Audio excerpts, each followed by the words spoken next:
Hi, I'm Dr. J, and welcome to 5 Minute Fridays. I have a background of a master's in human performance / applied sports science and a doctorate in sport and performance psychology. This week we'll be covering handling performance errors.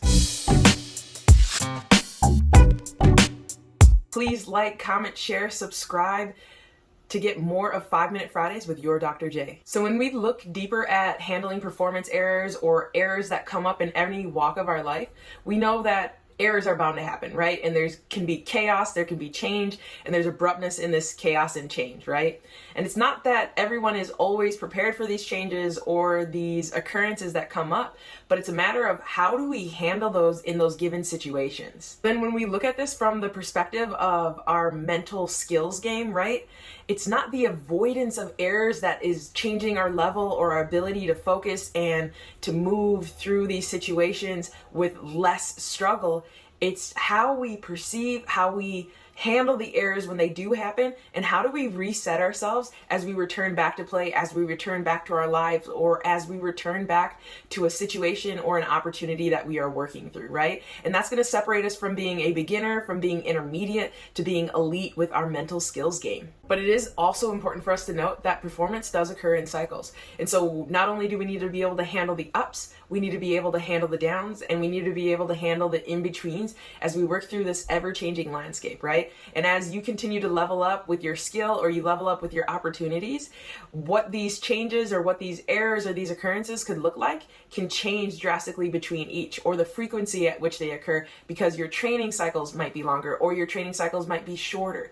And so those are all factors that we pay attention to as we're looking at how do these performance cycles occur within our sport or competition. So we're actually going to take a page from the book of Ken Revisa, and we're going to look at his 4 R's of performance cycles, which are recognition, release, refocus, and ready. And then he also gives us a bonus word, which is responsibility. And it actually comes before, but it also matters in the entirety of all 4 of our R's within this cycle, right?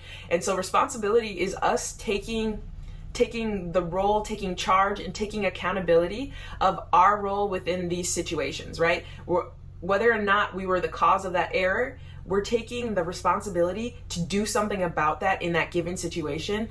And it's our responsibility to continue to improve, to continue to work on these things, and continue to take the feedback from that situation or from others within it to be able to improve on this piece of our mental game. So as we look at the first R, we're looking and taking into account what is the situation, what happened, or what did I do to cause this situation to occur, right? And then where am I at mentally? So if you want to think about it as a traffic light, right? You've got green, which means I'm good to go. Yellow might mean I'm a little bit cautious or hesitant in the situation. And red might mean that I'm at the edge of where I'm comfortable, or I might need to take a second to kind of get myself back to where I need to be, right? And so then also as we look at it, what changes do I experience when things aren't going well? How do I react? Am I experiencing physical changes? Is my heart rate increasing? Are my palms sweaty? Am I having a hard time concentrating on one thing? Is my mind racing and going all over the place? Am I starting to think about things that are not related to what I'm currently working on? So then after we recognize, our next step is going to be to release that error or that performance problem that we recognize in our previous step, right? And so this could be a physical action, this could be a mantra that you repeat to yourself, or this could be both of those things together, right? So dependent on your sport, depending on where you are at for where you perform, that could be a variance of different things, right? So you might have seen a batter pick up a little bit of the dirt from the ground and rub it between their fingers before they step back in the batter's box while they're waiting for a pitch that they want to hit. Or you could see a basketball player shake off a shot after they shoot it, or they might just brush their arm and it's like, all right, now I'm going to reset after that, right? So we've got to release the previous play so that we can move on to the next play, right? And also an important thing is releasing this play is very dependent on how much time you have to reset, right? Where a golfer might have a couple of minutes between each shot as they're approaching the next shot to be able to release the shot. Where you're playing basketball or you're playing volleyball, the next series might start within the next 10 seconds. Or it could start within a split second because the change of play happens so quickly, right? And so we need to be able to respond quickly and adapt to those situations. So then after we release, we move on to refocusing, right? And it's like, what are we able to do right now? What can be done? What is my plan to move forward? And when we make that plan, when we make that decision, we must move with full commitment, all right? So that we can prevent another error. Avoiding the next error does not prevent it. It actually makes us more aware of it, right? So when we refocus and we focus on having a plan and we commit fully to that plan, it gives us an opportunity to be able to move in a better direction and course correct ourselves. So after you refocus yourself, right, and we've got this plan of action that we are committed to execute, we need to check where we are. All right, am I ready? All right, if you're ready, take that inhale, exhale, and now it's time to execute.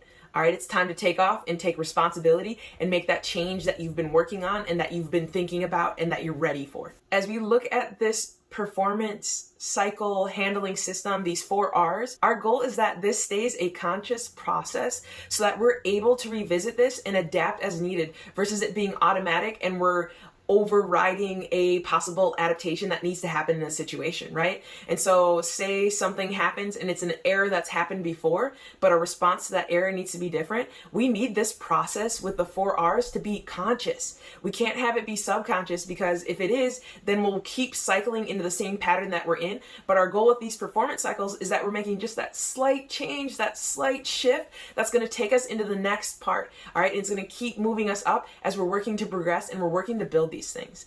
And so if you need to, take your time, keep practicing, keep focusing on making this a routine, and just watch how this changes how you correct your errors. If you're looking for more specific advice on how to adapt or how to apply these steps to your current situation or your current performance, don't hesitate to reach out. I would love to work with you and help you get more focused help on this and improve your mental skills game. Thank you for joining us for this week on 5 Minute Fridays. Join us next week as we cover exercises that you should avoid in the gym. And as always, be refined by the grind.